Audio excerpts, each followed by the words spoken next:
야하시엘이 이르되 온 유다와 예루살렘 주민과 여호사밧 왕이여 들을지어다. 여호와께서 이같이 너희에게 말씀하시기를 너희는 이 큰 무리로 말미암아 두려워하거나 놀라지 말라. 이 전쟁은 너희에게 속한 것이 아니요 하나님께 속한 것이니라. 내일 너희는 그들에게로 내려가라. 그들이 시스 고개로 올라올 때에 너희가 골짜기 여기 여루엘 들 앞에서 그들을 만나려니와 이 전쟁에는 너희가 싸울 것이 없나니 대열을 이루고 서서 너희와 함께한 여호와가 구원하는 것을 보라. 유다와 예루살렘아 너희는 두려워하지 말며 놀라지 말고 내일 그들을 맞서 나가라. 여호와가 너희와 함께하리라 하셨느니라 하매 여호사밧이 몸을 굽혀 얼굴을 땅에 대니 온 유다와 예루살렘 주민들도 여호와 앞에 엎드려 여호와께 경배하고 그핫 자손과 고라 자손에게 속한 레위 사람들은 서서 심히 큰 소리로 이스라엘 하나님 여호와를 찬송하니라. 오늘 제목은 우리의 기도는 물음표입니다. 우리의 기도는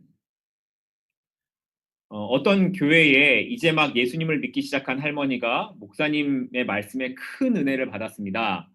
목사님의 그날 설교 내용이 겨자씨만한 믿음만 있어도 나무가 뽑혀서 바다에 던지우라고 하면 던지울 것이다. 이런 말씀이었는데 여기에 은혜를 받았습니다. 왜 은혜를 받았는지 들어보시면 합니다. 그리고 집에 와서 생각합니다. 야, 겨자씨만한 믿음, 겨자씨가 얼마나 작은데 그런 믿음이야 나한테도 있겠지 하는 생각이 들어서 그날 할머니가 기도하기 시작했습니다.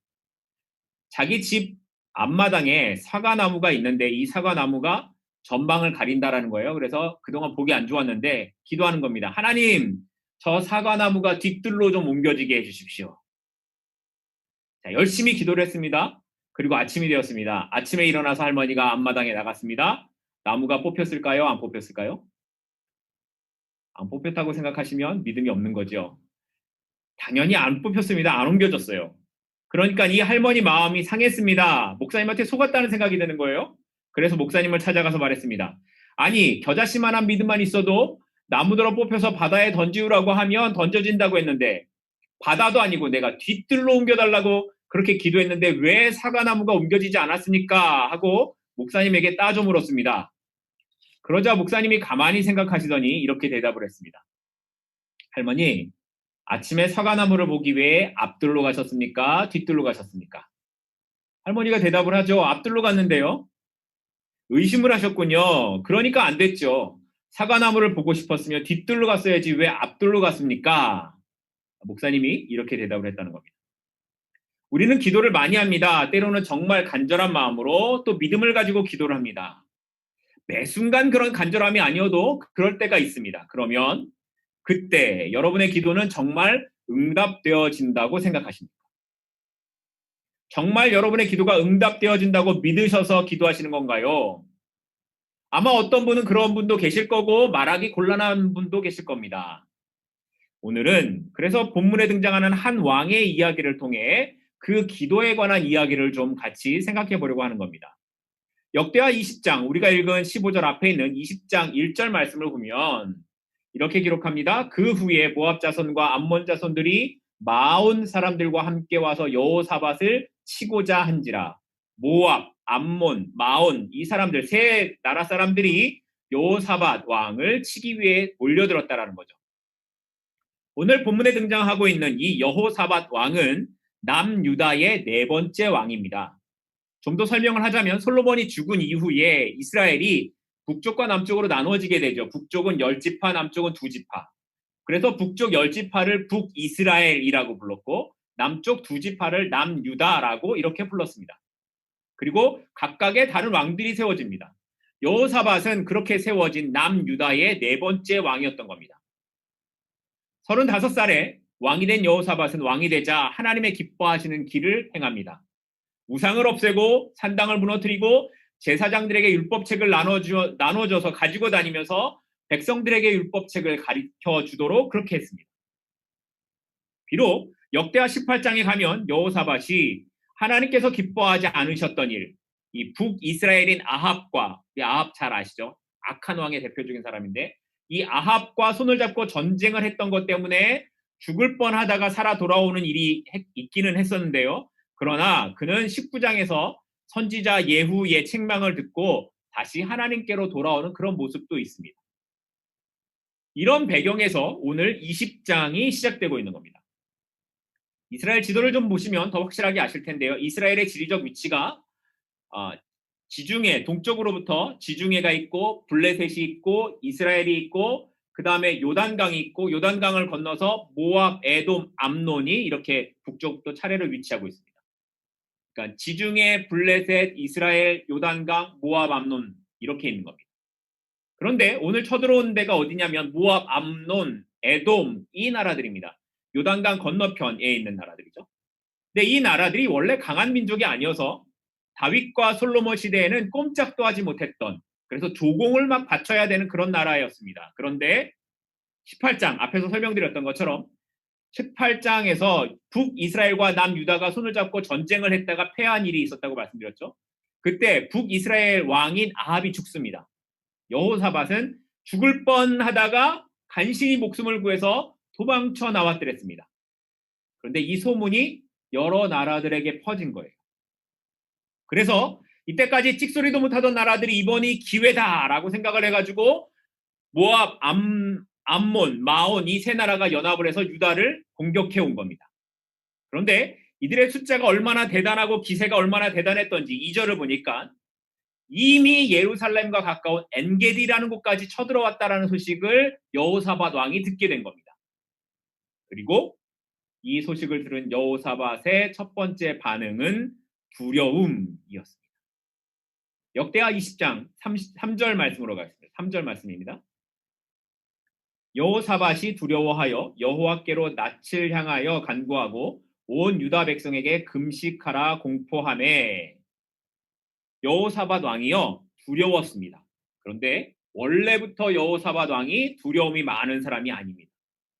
그는 전쟁을 하는 거에 대한 두려움이 없었습니다. 그래서 북이스라엘 왕 아합이 도와달라 그랬을 때 앞장서서 그 전쟁에 참여했던 사람입니다. 더군다나 역대하 17장에 가게 되면 이 여호사밧 왕 때 전성기의 군대 숫자가 약 120만 명이나 되었다고 합니다. 적은 숫자가 아니죠. 120만 명. 그런데 그런 여호사밧이 전쟁을 시작하기도 전에 뭐가 들어와요? 두려움이 들어옵니다. 왜 이렇게 여호사밧이 두려움에 사로잡혔을까에 대해서는 여러 가지 해석들이 있지만 이 앞선 전쟁 18장에서 아합과 연합했던 그 전쟁에서의 실패 때문이었을 것이다 라는 해석에 저는 동의를 합니다. 여호사밧은 그때 죽을 뻔하다가 소리를 질렀더니 하나님의 도우심이 있어서 가까스로 살아남았던 경험이 있습니다. 그리고 같은 전쟁에 참여했던 아합 왕은 그냥 누가 쏜지도 모르는 화살에 맞아 죽었다라는 것도 이 여호사밧이 알고 있습니다. 이런 이유들로 인해 여호사밧에게 들려온 소식, 벌써 세 나라의 연합군이 예루살렘 가까이 왔다라는 이 소식은 그를 두려움에 쌓이도록 만들기에 충분했던 겁니다. 위기, 실패, 문제. 이런 부정적인 일들은 우리를 언제나 두려움 가운데 몰아넣고는 합니다. 그래서 어릴 때 물에 빠진 경험이 있는 사람들은 어떻습니까? 물 공포증을 느끼는 경우가 많이 있습니다.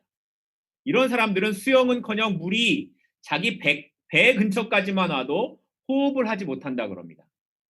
죽을 것 같다라는 생각이 들기 때문이라는 거죠. 우리는 이렇게 반복되는 실패라든가 내가 해결할 수 없는 어떤 문제나 위기를 만나게 되면 두려움을 느끼게 됩니다.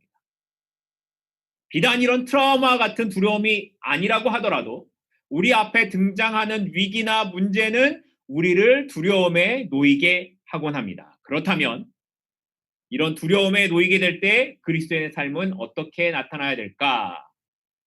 오늘 본문을 보니까 여호사밧은 그 두려움 속에서 하나님을 찾아갑니다. 3절을 보니까 여호사밧이 여호와께로 낯을 향하여 간구했다라고 말하죠. 여호사밧이 가장 먼저 한 게 뭡니까? 두려움이 들어왔을 때 가장 먼저 한 것은 낯을 여호와께로 향하고 간구했다. 뭐 한 거예요? 기도했다라는 거예요. 기도는 최후의 수단이 아니라 최초의 선택이어야 하는 겁니다. 여호사밧이 이것저것 다 해보다가 안 되니까 하나님 이제 하나님 이렇게 하고 하나님께 나온 게 아니었습니다. 남은 게 기도밖에 없어서가 아니라 처음부터 여호사밧은 하나님께 나아가는 겁니다. 앞에서 말씀드렸던 것처럼 여호사밧에게는 100만이 넘는 군사력이 있었습니다. 그들을 데리고 어떻게든지 전쟁에 나가서 이 적들을 막아야 하는 것이 왕으로서의 가장 먼저 해야 할 일처럼 보이는 것도 사실입니다. 그런데 여호사밧이 하는 일이 뭐예요? 온 유다 백성들을 불러 모아서 기도하는 겁니다. 그리고 금식을 선포하고 같이 하나님 앞에 나아가는 겁니다. 왜 여호사밧이 이런 행동을 할까요? 그의 기도에서 그 이유를 찾아볼 수 있습니다. 역대하 20장 12절인데요.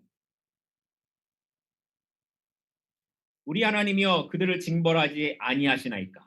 우리를 치러오는 이 큰 무리를 우리가 대적할 능력이 없고 어떻게 할 줄도 알지 못하고 오직 주만 바라보나이다. 우리가 대적할 능력이 없고 어떻게 할 줄도 알지 못하고 오직 주만 바라봅니다. 여호사밧은 전쟁의 승패가 하나님의 도움 없이는 아무리 많은 군사가 있다고 하더라도 결코 승리할 수 없다는 것을 이미 알았습니다. 앞선 실패한 전쟁에서 그가 배운 것 같습니다. 그래서 기도하기 시작하는 겁니다. 우리는 능력이 없습니다. 어떻게 하는지 모릅니다. 그래서 오직 주만 바라봅니다. 그런데 여기서 주님만 바라본다는 의미가 뭘까요? 그건 어떤 일보다 먼저 주님을 기억하고 주님께 문제를 가지고 나아가는 것을 말합니다. 다른 것들은 보지 않는 겁니다. 내가 할 수 있는 다른 방법들을 다 해보고 나서 안 되니까 하나님을 찾는 것이 아니라 처음부터 하나님만 바라보는 겁니다. 그런데 우리는 큰일 났다고 말은 하는데 먼저 하나님은 찾지 않습니다. 위기라고 먼저 기도하지 않습니다. 어려움을 만났다고 말하지만 먼저 하나님 앞에 나아가지 않습니다. 혹시 이게 오늘 저의 문제이고 여러분의 문제는 아닙니까? 많은 경우에 우리는 할 수 있는 것들을 다 해보고 나서 안 되면 천부여 의지없어서 손들고 옵니다. 이렇게 합니다. 많은 경우 그렇습니다. 저도 그렇습니다. 우리가 할 수 있는 것들을 다 해보고 노력을 다 해보고 그래도 안 되니까 내가 아무것도 아니구나를 깨닫고 난 뒤에야 하나님 앞에 엎드려지는 경우가 많이 있지 않습니까? 그런데 여호사밧은 문제를 만나게 되고 두려움을 만나게 되니까 제일 먼저 하나님 앞에 나아갑니다. 내가 가진 작전, 군대로 이 작전을 세우고 다른 나라와 연합을 하고 뭘 하고 이런 것을 생각하지 않습니다. 자신에게 100만의 군대가 있다 하더라도 그가 가장 먼저 한 것은 하나님 앞에 나아가는 것이었습니다. 그리고 고백을 하는 겁니다. 하나님, 나는 능력이 없습니다. 하나님, 나는 어떻게 해야 하는지 모릅니다. 오직 주님만 바라봅니다. 이 고백이 오늘 저와 여러분의 고백이 되기를 소망합니다. 답답하고 낙담되고 두려움에 쌓이게 될 때 먼저 하나님 앞에 나아가 고백하십시다. 오직 주님만 바라봅니다. 주님만이 나의 소망이십니다. 이것이 응답받은 여호사밧의 기도 첫 번째 모습, 하나님께로 나아가는 기도였습니다.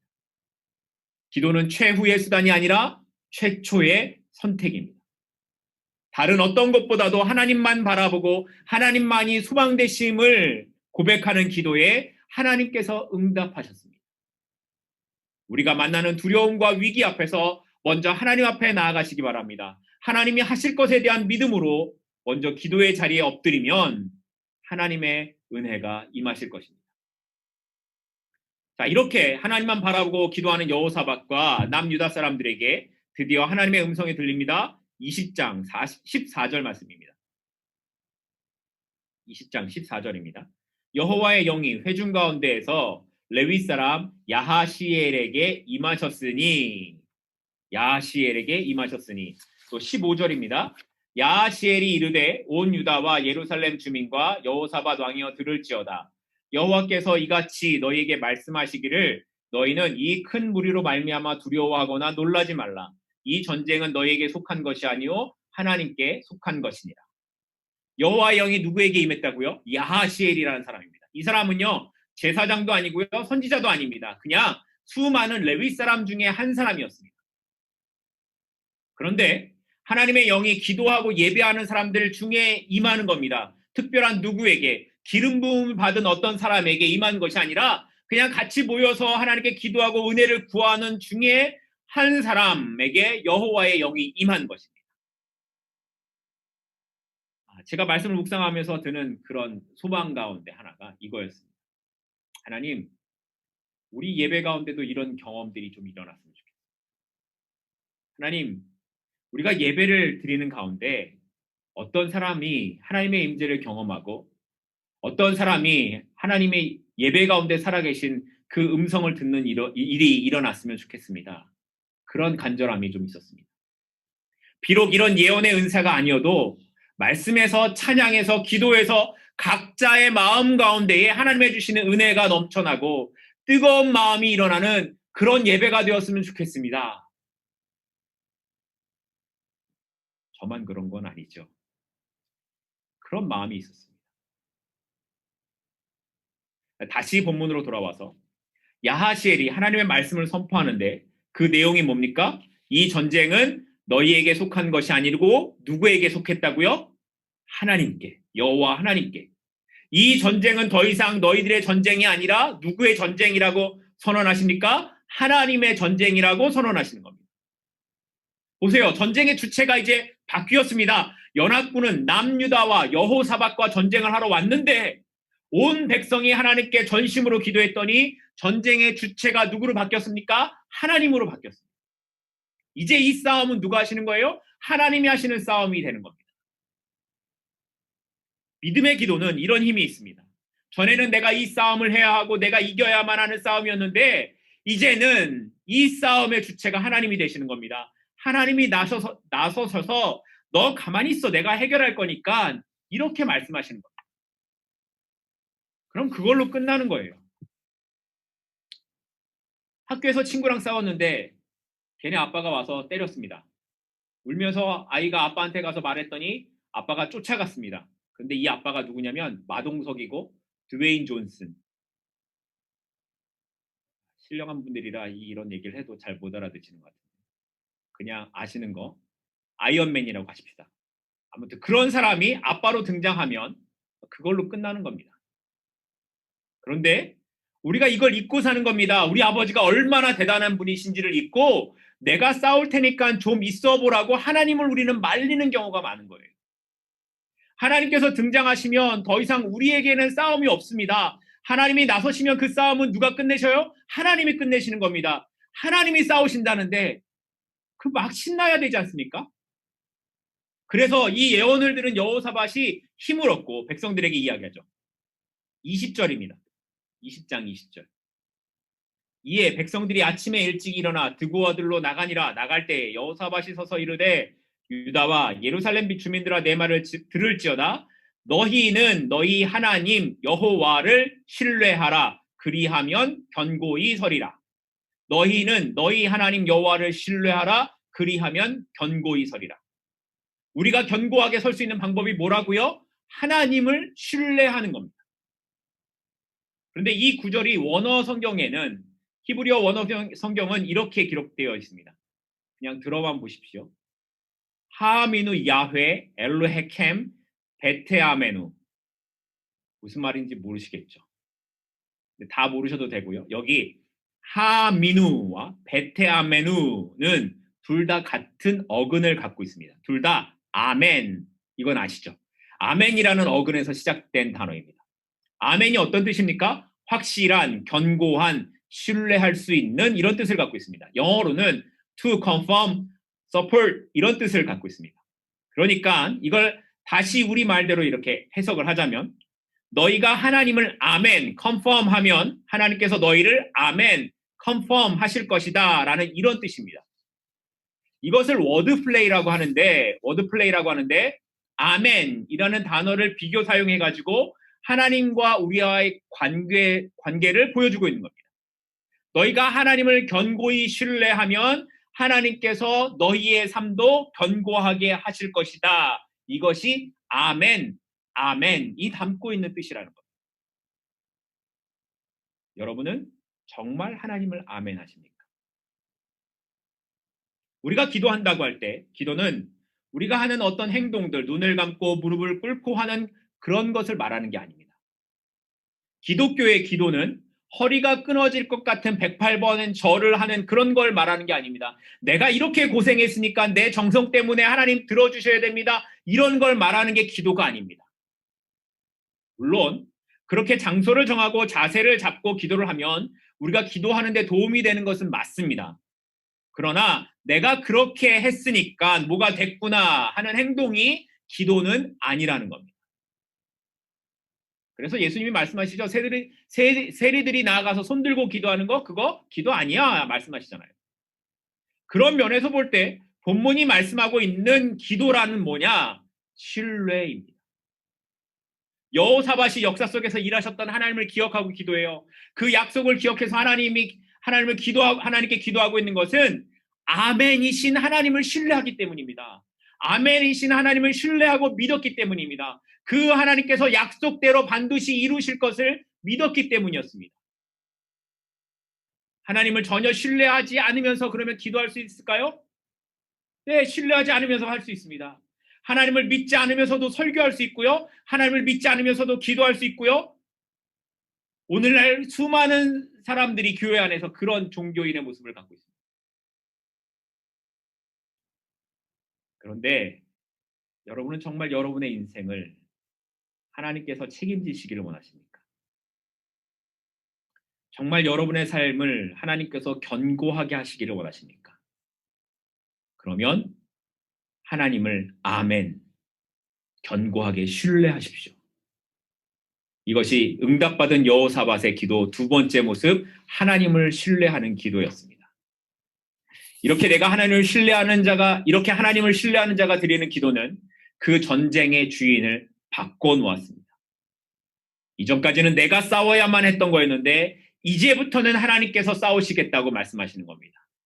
그렇게 이제부터는 내가 네 인생을 견고하게 만드시겠다고 약속하시는 겁니다. 오늘 우리 모두에게 이런 은혜가 있기를 소망합니다. 마지막으로 응답받은 여호사밧의 기도 세 번째 모습은 변하지 않는 상황에서라도 하나님을 찬양하는 것입니다. 하나님을 찬양하는 기도입니다. 이렇게 하나님을 신뢰한 여호사밧은 아무도 예상치 못한 방법으로 전쟁을 하려고 합니다. 역대하 20장 21절 22절입니다. 백성과 더불어 의논하고 노래하는 자들을 택하여 거룩한 예복을 입히고 군대 앞에서 행진하며 여호와를 찬송하여 이르기를 여호와께 감사하세 그의 인자심이 영원하도다 하게 하였더니 그 노래와 찬송이 시작될 때에 여호와께서 복병을 두어 유다를 치러 온 암몬 자손과 모압과 세일산 주민들을 치게 하심으로 그들이 패하였으니. 하나님을 신뢰함으로 기도하는 사람은 문제 앞에서 찬송을 할 수 있습니다. 우리가 어떤 어려움과 두려움을 만나게 되면 답답한데 처음부터 찬송이 나올 수가 없습니다. 여호사밧도 처음에는 어땠습니까? 두려움이 그를 사로잡았습니다. 그런 상황에서 여호사밧이 처음부터 찬양하지 못합니다. 다윗의 시를 보면요. 다윗이 처음부터 하나님을 찬송하지 않습니다. 어떤 때는요. 한탄을 하기도 하고 어떤 때는 하나님을 원망하기도 합니다. 그런데 결국에 다윗이 어디로 가냐면 하나님을 찬양하는 자리로 가더라는 겁니다. 여호사밧도 처음에는 두려움에 잡혀 금식하고 기도하는 걸로 시작을 합니다. 답답하고 막막하니까 결단하기 위하여 엎드리는 거죠. 그런데 그렇게 모든 백성이 모여 예배하던 중에 하나님의 음성을 듣고 하나님을 신뢰하게 되니까 그 다음에 한 걸음 더 나아가 어디로 갑니까? 이제는 전쟁을 하러 가는데 맨 앞에 거룩한 예복을 입은 사람들, 아마도 레위인이었을 겁니다. 이들로 하여금 하나님을 찬양하게 하는 거였습니다. 무슨 말이냐면 이 전쟁이 이제는 나의 싸움이 아니라 여호와의 싸움이라는 것을 확신을 갖고 찬송을 부르며 전쟁에 나아갔다는 겁니다. 그랬더니 어떤 일이 일어납니까? 노래와 찬송이 시작될 때에 하나님께서 유다에 쳐들어온 이 연합군을 치시는 거였습니다. 이스라엘 백성이 뭔가를 하지 않았는데 자기네들끼리 서로 싸우다가 다 죽어버렸습니다. 유다 사람들은 망대에서 그걸 그냥 쳐다보기만 했어요. 그리고 다 끝난 다음에 내려가서 그들이 가져온 이 연합군이 가져온 의복과 보물들을 가지고 올라오기만 했는데 그 시간이 3일이나 걸릴 정도로 많았다라고 성경이 기록합니다. 우리가 이런 성경을 읽으면 보통 우리의 관심이 어디로 가냐면, 기도했더니 하나님이 유다에게 복을 주셔서 3일이나 걸려야 될 정도로 많은 보물을 주셨구나. 기도하면 3일이나 걸릴 정도로 많은 보물을 갖는구나. 이렇게 가는 경우가 많이 있는데, 이게 기도의 중요한 부분이 아니에요. 여기서 중요한 건 기도는 찬송하는 데 있었다라는 거예요. 여호사밧과 온 유다가 금식을 하고 기도를 해도 아직 아무런 일이 일어나지 않습니다. 심지어 믿음으로 찬송을 부르며 나아가는데도 여전히 적들의 기세가 등등하고 전쟁을 하려고 준비하고 있습니다. 언제 싸움이 시작될지 모르는 상황입니다. 그런데 그런 상황에서 레위인들이 찬송을 부르며 앞장서서 걸어가는 겁니다. 응답받는 기도의 마지막 원리는 보이지 않는 상황에서라도 하나님을 찬송하는 것에 있습니다. 아무것도 찬송할 것이 없어 보이는 상황이지만 하나님 앞에 감사하고 나아가는 겁니다. 하나님께서 행하실 일에 미리 감사하며 찬양하는 겁니다. 이것이 믿음으로 기도하는 사람의 모습이라는 겁니다. 이게 믿지 않는 사람들에겐 정신 나간 사람처럼 보입니다. 이성적이지 않죠. 그래서 사도 바울이 고린도전서 1장에 이런 말을 하는 겁니다. 십자가의 도가 멸망하는 자들에게는 미련한 것이고 구원을 받은 우리에게는 하나님의 능력이다. 멸망받는 자들에겐 이런 모습이 정신 나간 것 같아 보이지만 우리에게는 이런 것이, 이렇게 보이지 않는 상황에서라도 하나님을 믿고 찬양하는 이것이 하나님의 능력이 되는 겁니다. 응답받는 기도의 삶을 살기를 원하십니까?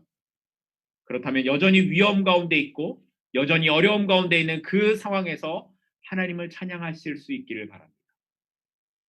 기도는 결국 우리를 찬송으로 이끌어가는 힘이 있었습니다. 다윗도 그랬고 여호사밧도 그랬습니다. 두려움으로 가득 차 있던 여호사밧이 기도 응답을 받고 변해가는 모습은 이렇게 찬양하는 모습으로 나아가는 거였습니다. 이제 말씀을 맺겠습니다. 여호사밧의 기도는 문제 앞에서 먼저 하나님께로 나아가는 기도였고, 하나님을 신뢰하는 기도였고, 마지막으로 변하지 않는 그 상황에서 하나님을 찬양하는 기도였습니다. 결국 기도란 내가 할 수 없음을 고백하는 겁니다. 그래서 오로지 하나님만 바라보겠다라는 의지이고 고백이라고 할 수 있는 겁니다. 결국 기도는 하나님이 일하시도록 나의 삶의 자리를 내어놓는 겁니다. 그러니까 우리가 기도하는 것의 결론이 내가 이렇게 했더니 하나님이 나의 기도를 이렇게 들어주셨습니다가 되는 것이 아니라, 기도의 결론은 내가 기도했더니 나의 연약함 속에서 하나님이 나를 붙잡아 주시는 분, 그 하나님을 만났습니다.